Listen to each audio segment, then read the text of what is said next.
Today, we're going to discuss the affordability issues that the average American is dealing with and how that is affecting the economy.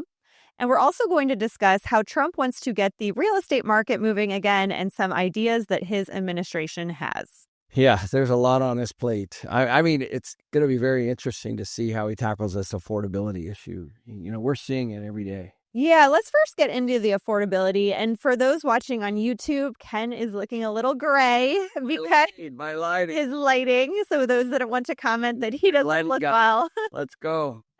Anyways, so since 2019, wages are up about 50%, but housing is up 40%, groceries are up 30%, childcare is up 40%, and healthcare is up 30%. Yeah. So all of that, and auto insurance is up 50%. So between all of that, obviously people have less money, less expendable money to spend on necessities. And people feel it, like they're treading water. Yeah. Right? Like, just basic things, right?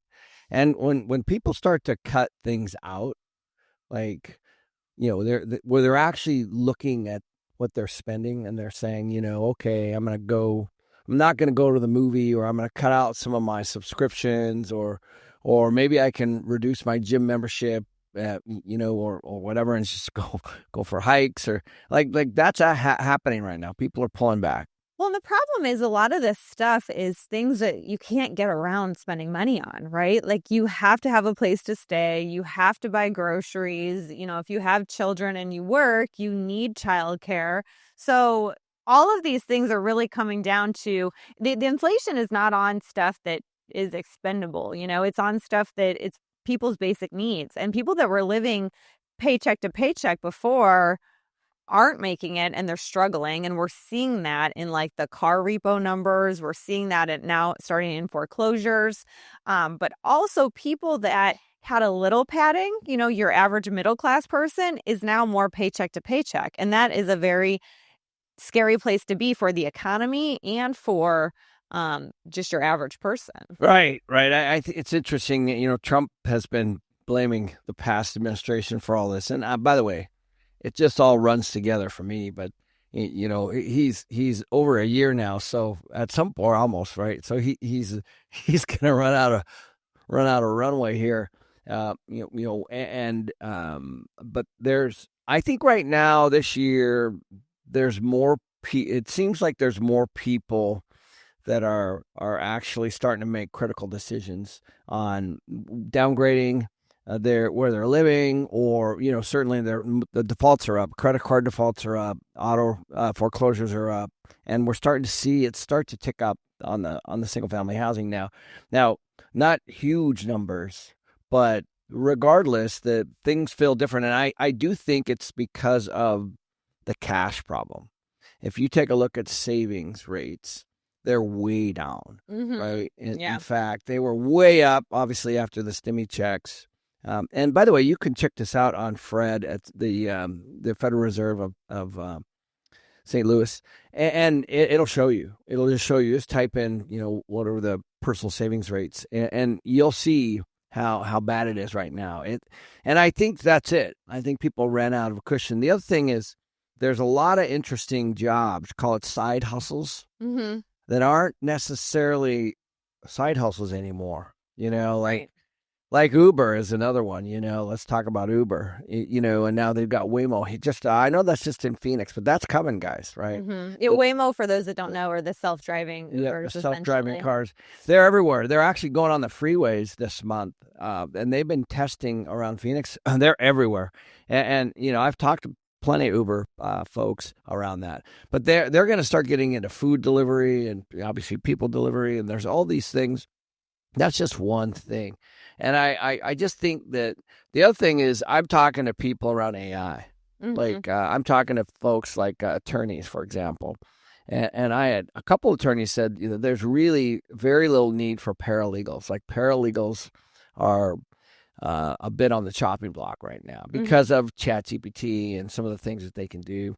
So these little things are creeping in now, and I don't think that people have the cash and that second, third, fourth potential revenue stream like we should have. I don't think they have it. Yeah, and I agree with you. I think a lot of people are, the job market is getting softer, and it's getting harder for people to find work. And, it's interesting because consumer spending is still up, right? So you have to look at, because we do have this K-shaped economy. And we look at the K-shaped economy, but boomers have more money now than any other generation that has retired, right? Like they have multiple Let's houses. explain what K-shape means, right? Okay. Because K-shape means that there's a sector of the economy that's going like this, and there's a sector of economy that's going like that, like a K.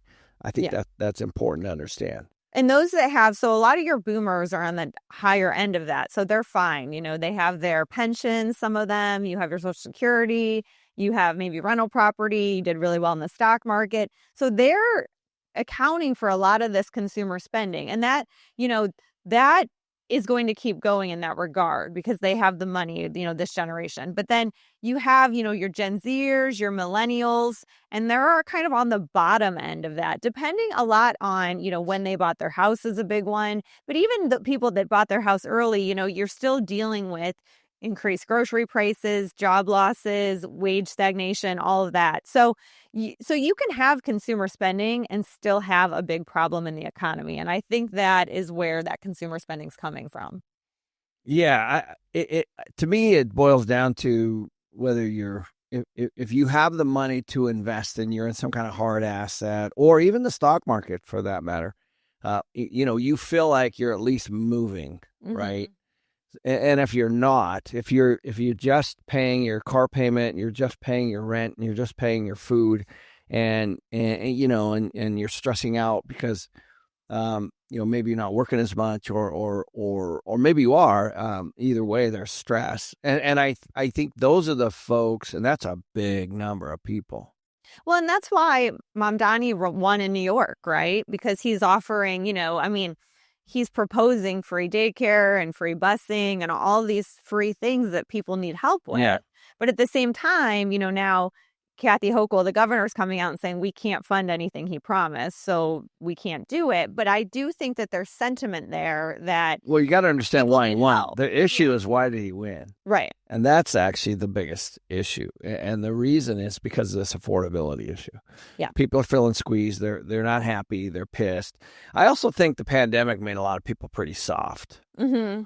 Like they just went home and and some of them don't ever want to go back to the office. They just always want to work remote. And some of them are vagabonds, with little side hustles and stuff, doing things. And so there's a lot of people that kind of unplugged. The participation rate in the workforce is way down too. It is. And I think that, Gen Z is in for a little bit of a wake up call now that, the job market's tightening, because before they could be extremely picky on the hours they wanted to work and if they wanted to work remote and what they wanted to do. But now, with the tight job market comes, you have to take the job that you can get. And, the employer is a little bit more back in control now. Well, we used to say the millennials are entitled, which, by the way, some of them probably still are. By the way, so are boomers. Just saying. So are what's your generation? Millennial. Oh, millennial. And then Gen Zs, they're for sure entitled, but that's about ready to get ripped out from them. I mean, and that's what happens. What happens is things get real, and then all of a sudden they're like, "Oh, I'm out of cash." Mm-hmm. Maybe things aren't as good as they were, and that's all it is. It's just life. It's experience. It is. But you have to look at, it's interesting to see some of the things that the Trump administration is currently doing to tackle some of this affordability and, and things that they've proposed or things that, we think as far as on the housing front. Now, we were watching Sunday Morning yesterday, and Trump is already looking at taking tariffs off certain food like beef, bananas, coffee. And the reason he's doing that is that tariffs make things more expensive. So he's, even though he said they didn't, but now he's taken the tariffs off because they do. And so anyways, he's doing that because people need to be able to afford food. Food's a big one because every time you go to the grocery store, which is at least once, if not twice a week, you are reminded how expensive food is, right? I am even. But if you're paycheck to paycheck, you're definitely reminded of it. And so to give people relief on food is huge. Yeah, it's food. One of I guess a bright spot is housing. Not necessarily the single family housing, because single family housing, last I looked, we were still well over 400 on the average for the nation. And rates haven't really come down that much. So it's really not that affordable there. However, on the rent side, it's a renter's market right now. Like there's just so much supply that hit the market that it just disrupted the markets, and that's good, because if you're a renter, I looked the other day, it's 38% cheaper to rent than buy right now nationally. Of course, it's different in every city, but that's a good thing, because people can get a month free, 2 months free in many, many markets right now, and that's a 20-30% discount. It is, but you also have to think too that somebody's got to come expand Section 8 essentially, or give some kind of vouchers to middle class families, and we're seeing this in parts of Michigan actually, where they've expanded housing vouchers to, I think you can make $120,000 a year as a family. Because people do need help on the rent side. And a lot of people could say, well, why don't you just cap the landlords on how much they can charge for rent? But when you do that, then you don't have any new apartments, right? But if you don't cap have new housing. Cap my expenses, and I'm good with that. Yeah. Like, if you cap my expenses and cap my income, then that makes sense. But you can't just do one. Right, because then people aren't going to build, right? And so you need people to build because you need places for people to live. And a lot of it, the red tape of building and the cost of building. So, I was just listening to something the other day about the Palisades fire and how, only 5% of those homes have been restarted so far. But one of the big reasons is all the red tape that they have, all the red tape that they have makes it too expensive to rebuild. If you have too many regulations and it's too expensive, then people aren't going to want to build. Of course. What do you think a builder goes through? Exactly. Like, come on, guys. Like, this is like, finally it came out of Wall Street, and what Main Street's now seeing it. This is exactly what we deal with every day. It's you guys, we would build as cheap as we could. I don't think people realize that. Like, if I could, I would build 1,000 plus affordable homes. 1,000% I would do that with no profit. I would literally do it for hardly any profit. I can't. I can't, because of what you're talking about, like the red tape, the bureaucracy.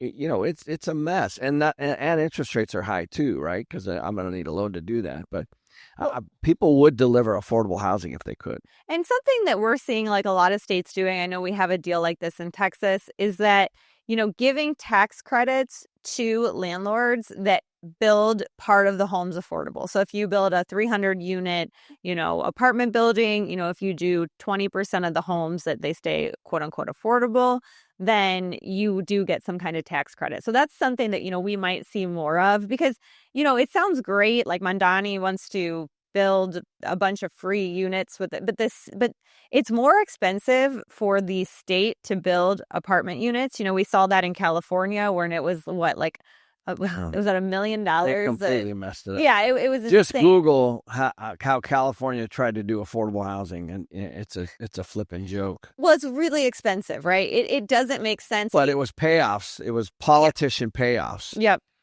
That drove the prices up. Just look. There's multiple articles on the corruption around that. The city should be a private. The city should offer the credits, or the state, and the private person should do it, and they should be oversight. There should be some oversight. But the problem is the city can't be trusted with building housing. There's a lot of process to building, and it's just, you see it. I mean, look at California. You see it. They don't get anything done because they take forever, and then everyone's getting paid off, and then they're throwing in money for themselves, and there's just a bunch of red tape, and it just doesn't work. Plus, then once you build them, you have to manage them, right? So we saw that in Chicago in the projects is, it's so dangerous there. They actually rip part of it down because you actually have to manage the property too, and the government's not good at that either. I mean, imagine the Postal Service managing a property and all the things that we deal with as landlords on a property. You have to be proactive to keep it nice where people actually want to live and it to be safe. Right. Like when FedEx and UPS came out, which are private companies now, public, of course, but what it did is it made the post office better. Mm-hmm. I watched it, Yeah. right? Like everybody was like, there was all this thing of going postal, right? I mean, it was a mess. Well, just, so the more people doing the same thing delivers better service, right? So, and that's the issue. It's by the way, LIHTC or low income tax credits are something that's been around a long time. We've done them, and they're extremely good for the economy, right? They're just hard to get. There's a process, just like the low income HUD, housing and urban development deals as well. There's a number of programs there, but there's, again, you're dealing with the government to try to build something, and it's, but when they're done, I know plenty of people doing these. When they're done, they're really, really good deals, and the developer typically sells off the tax credits. That's actually the interesting piece. So we can get a 300 unit tax credit, let's say, for building a 300 unit project. There's buyers out there for that to offset their tax. Mm-hmm. Isn't that interesting? Yeah. So they'll buy it. Like if on the open market, those tax credits are worth something to somebody. They do this in energy too, carbon credits and, these different kinds of credits. But they're sellable. If you can get that kind of a contract. On the other side of it, you have to reserve a piece of your property, whatever it is, 20%, 30%, 40%, let's say, to the, I think it was, last I looked, it was like 80% of the median income can actually rent in part of it. So there's a process. Some of it's market rate and some of it isn't. But either way, the numbers can work. Yeah. And so, moving forward, they're going to help, people with some of this stuff. And the other big ones are healthcare, which, you're having that big battle right now between Democrats and Republicans and Obamacare and funding it and not. And I know even in Arizona, we just passed Proposition 409, which was almost $1 billion to basically give to the hospitals. Excuse me. To basically give to the hospitals in order to, fund our healthcare system. Well, I think we need to wind the clock back because I've been an employer in Arizona for 25 years. And there was a time where my insurance rates were reasonable for my employees. Then, and by the way, I'm not throwing stones at Obama, but when Obamacare came, a lot of those insurance companies pulled out of the state. Mm-hmm. They said, we can't do this. And so what happened was it went from like 26 or 28, I can't remember the number, down to 2, and then it went to 1. So basically had one person that was doing it. And the prices went way up. And so, I'm not an insurance person, but I'm just telling you that happened to me.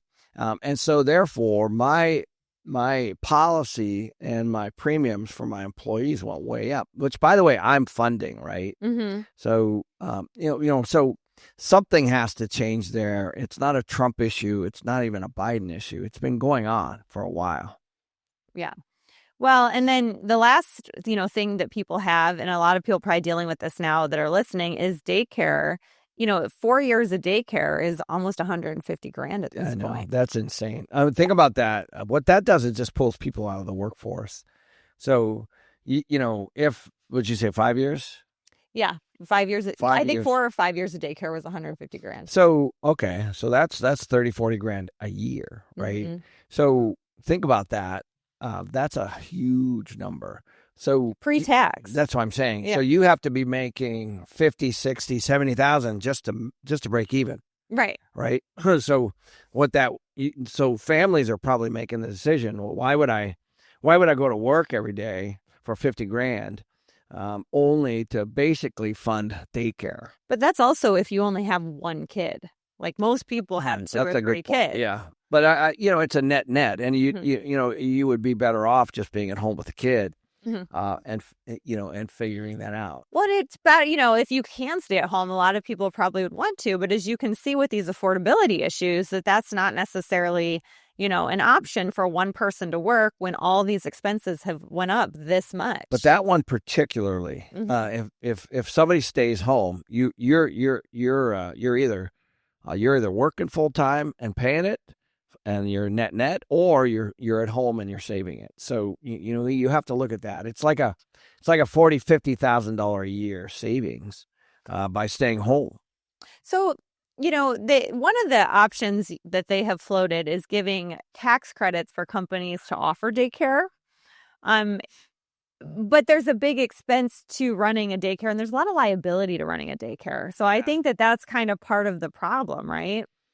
Yeah, there is. I mean, it's the same thing. Like I've dabbled around with assisted care. So I know it's not child care, but it's care. And so care, when you start bringing in nurses and doctors and people overseeing somebody else, there's serious insurance and regulations, which there should be, and oversight around that, and massive liability.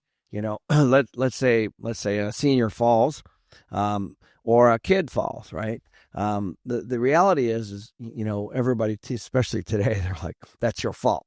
So and so I would say that that's probably not going to work. Yeah, I just think it's too much. And I even think that's why you really haven't seen even your big companies do it, to my knowledge. Like, you haven't seen Amazon or anybody step up to that. Now, once again, it comes down to this red tape, though, because like back when I was younger, daycare wasn't expensive. The girl across the street from me, she ran a daycare and watched 7 kids in her house, and her husband worked, and it was a way she could stay at home with her 2 kids. But the point is now there's so much red tape. You have to be licensed as a daycare, and you have to have a separate facility, and once again, all this red tape makes things very expensive because there's a limited supply and demand. If there was more daycares, or if there was credit for people starting daycares, or if their red tape was removed to an extent where people could watch kids in their house again without, with legally, right?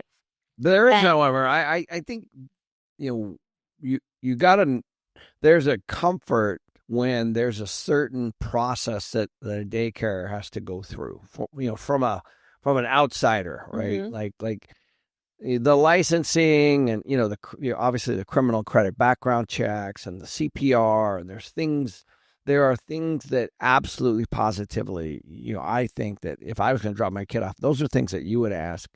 And so I get that piece, right? But to your point, the liability and the excessive regulations, turn people off. But for the basic stuff, I mean, if you're going to be a lifeguard, there's a certain process of things that you have to go to with certifications. I love that. Mm-hmm. Right? And so that's probably where it should hang out, right in there somewhere. But Yeah. people don't do it because of the excess. Yeah, and it's really too hard on, and I know that once again, Mom Donnie in New York is talking about free daycare, but like I said, the governor's like, there's no money for that. I mean, that would be very expensive. Plus, dropping your kids off at a free daycare, what is the quality of that daycare too? You'd have to think about that. Well, also he's assuming that they're going to go to work. Right. Right. Well, there's that too. No, it's an important distinction, right? Mm-hmm. Because when somebody has to pay for it, there's tension on both sides. Mm-hmm. When it's free, who knows, right? Yeah, if you use it or not, because you're not paying for it. Well, I mean, I would use it. I was like, I'm going to go on vacation. Yeah, good point. So right now, most homeowners are locked into 2 to 3% mortgages. They can't afford to sell, and buyers can't afford to buy. So until we address that gap, then the market is going to stay frozen. And today we're going to discuss some options the Trump administration has floated around, and why those may or may not work, and which one we think is the most likely to be, enacted. Well, the first thing is, I don't think in 26 we're going to see rates even close to where people are going to want to refinance, right? Significantly, right? Or sell. Yeah, I mean 26, potentially even 27. I know, Trump wants this, right? And he's going to have his new Fed chair in there in May. But the reality is, if we start to see this creep up in unemployment, and inflation's ticking up too. So employment's going up and inflation's going up. That's not what the Fed wants. They want to. Are you saying employment's going up? employment's gone up a little bit. Okay. Yeah. Well, that could be holiday though too. We're in the holiday season. That's true. I guess Q1 we'll be able to see, but they're even talking about not doing rate increases in rate decrease. Or they're even talking about not doing rate decreases in December, right? At this next Fed meeting. And why would they be talking about that now? For the two things I just mentioned. And so they're going to be looking at this completely independent of what the president wants. They have to be. And by the way, there's how many, Jerry? There's 13 Fed governors? Yeah. I think 13 Fed governors, right?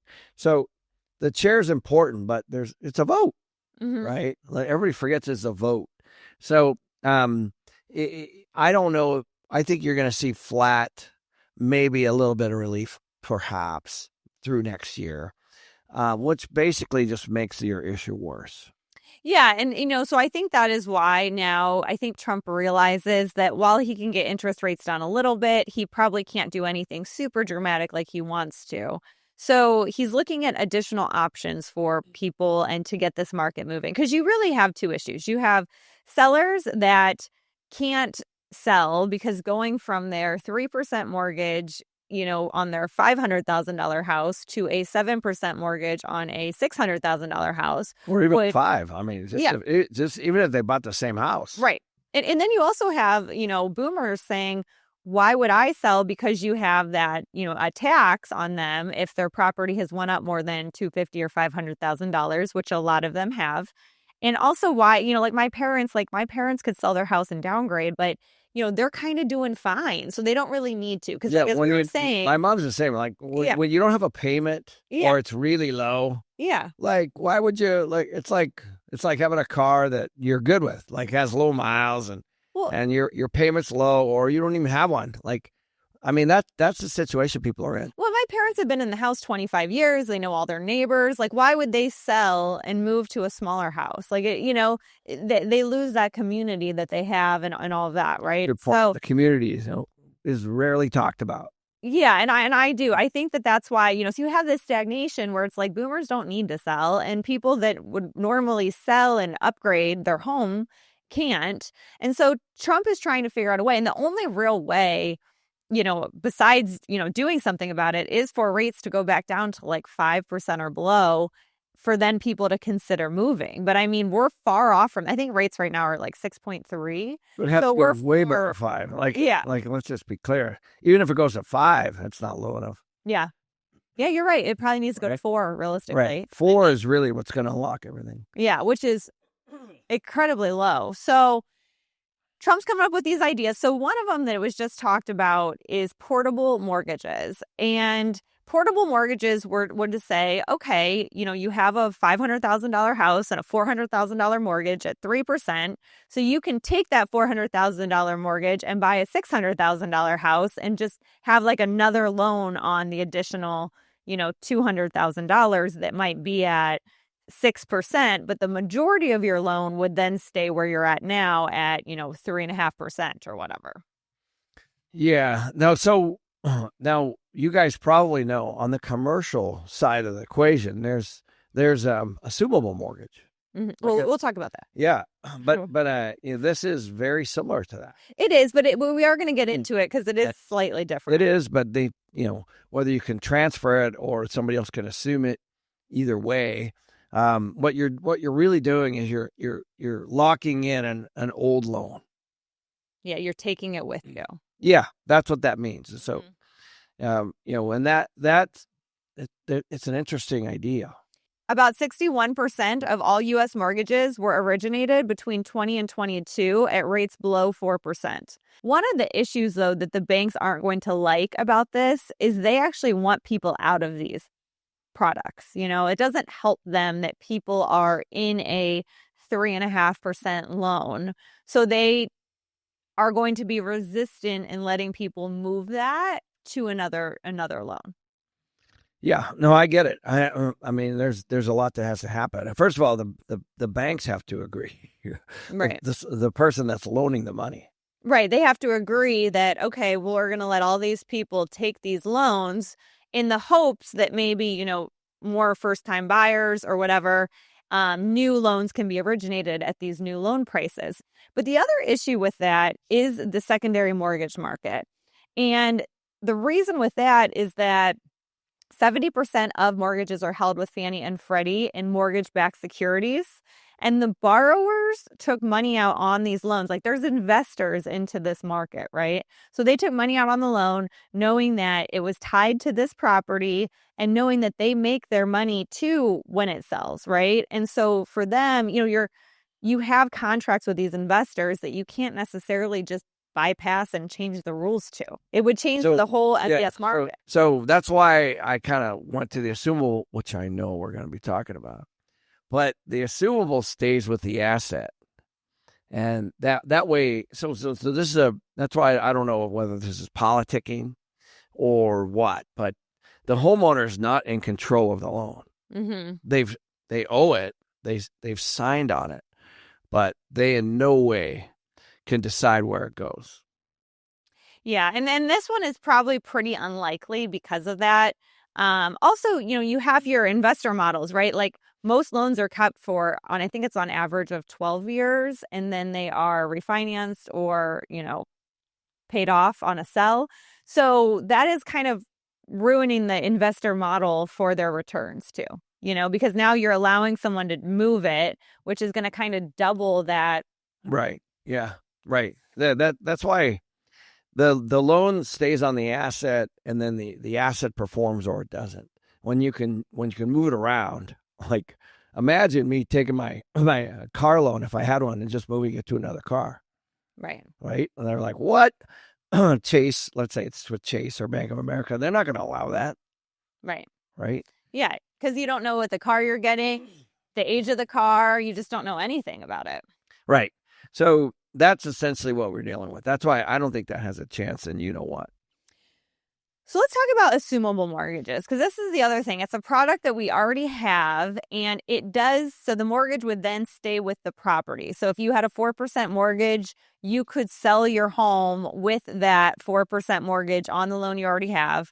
And then the other person buying it just needs to qualify for the difference. Now, we do already have this in our loan products only for FHA and VA loans, though. We don't have this for conventional loans. And the thing now is the buyer has to bring the rest of the cash to the table. So if you get a $400,000 loan and you're assuming it and the property is $600,000, you would actually have to bring $200,000 in cash in order to assume that loan. So right now, 65% of U.S. mortgages are conventional. So that would rule out all of those right now are not qualified for assumable. And as the ones that are assumable are about 28% of the market. Yeah, I've done a lot of these, and mostly on the commercial, and they're awesome. Like right now, for example, there are loans out there on deals where they might be for sale, where they're at like 3.5%. Mm-hmm. So they get a lot of attention, right? And you're right, you have to come up with the cash, mm-hmm. But there's nothing wrong with low leverage.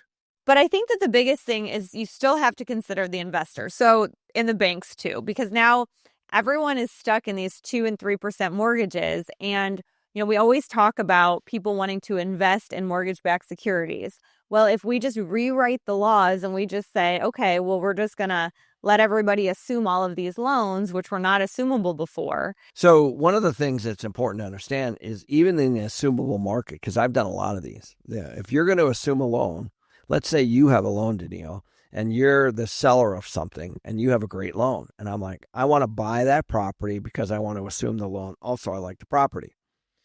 Well, the lender, not you, is going to look at me and they're going to go, can this person run this property? Can they, can they afford to own it? They're going to run through the same kinds of things. So the assumable process is not unlike a new loan. Mm-hmm. And so, again, there's complications there. There's not. I actually do like this. I like the fact that a loan can stay on a property. Like you have a condo right now that's at 2.6 or something. 2.8, yeah. 2.8%. If you just put that out on the internet, says I have a condo that's 2.8%, you can step into that payment. And people have cash. They'll like that. Mm-hmm. That's but then again, your lender has to approve the new buyer, period. So they're not portable. The person that got the loan does not have any control over the loan. But you do have to remember that if you make loans assumable, that's going to remove refinance income unless you for sure. charge that. I mean, you could charge that, though, on the sale or something like that. Yep. The biggest thing I think is there's a legal structure around this. So the Garn Street Germain Act in 1982 allows lenders to enforce a due on sale clause. Did you ChatGPT that? I didn't. I looked it up. Oh, my gosh. But anyways, that would require Congress. So Congress is going to have to pass this. And right now we have a very, bipartisan, doesn't want to agree on anything kind of Congress, because it would help the housing market, which in effect would then help the real estate market, which would help Trump look better and, people be happier. So, this is a big hurdle because Congress has to be involved here. There's no way they can't be involved because of that law that was passed. And so he would need congressional approval to do this. And I just don't think with our legal system right now, we're going to get that. Well, I don't know. All I know is even if it does get passed, even if they go through all that, the lender still decides who gets to assume it. Right. So yeah, that one would be tough. And that's why, which everyone hates this one, but that's why let's talk about 50-year mortgages, because this is the most likely outcome, whether you like it or not, because you don't need congressional approval. The banks already have a very similar product, with the 30-year. And there's Canada does this, Japan does this, like other countries already do a 50-year mortgage. So it just seems like this is probably the easiest option and the most likely one. Yeah. And I don't mind this one. I don't love it. But if it lowers payments and gets people into a hard asset, then I think that's good. Well, and, you have to look at, how Canada does it is probably the most likely, because banks aren't going to want to lock in an interest rate for 50 years either. So how Canada does it is every 5 years, the rate resets, basically. So it's basically an adjustable rate mortgage on a 50-year basis. And you don't have to stay in that product. Yeah. You can move from that product. But yep, that's probably the most likely option. One of the guys on our mastermind, Marcin, we've had him on the channel before. He sent me an article after he listened to our podcast about the 50-year mortgage. He said, we have these in Canada. 40 and 50 years, and they do reset every 5, though. So Japan's is a little different. I don't see us doing that one. It's a set term for the long term, and it's generational, so your kids can take it over. And, it's like a family mortgage system, which is great, but their economy is very slow, and it's just less likely. But not a bad idea, though. I mean, if you think about it, no. For example, like if your parents had something really long, and they could give you the house and it had a low mortgage payment on it, that's not such a bad thing. No, it's not. It's a lose for the banks, and so our banks are, Yes, finally. Yeah. What's wrong with that? So the way our banks work is, they want to obviously make money, and people are invested in it. Now, Bingo. I think that there's some danger in this in general, because I think, we're the only country in the world, or one of the only ones, that has that fixed 30-year rate that does not change. I think if you start introducing this on the bank, they can get out. We can get away. They can kind of get away from that 30-year fixed and move into more of a Canadian model where it's 50 years or maybe, and you can do 30 and you can do 15, but it resets every 5 years. Because I think that's where we're going to eventually end up anyways.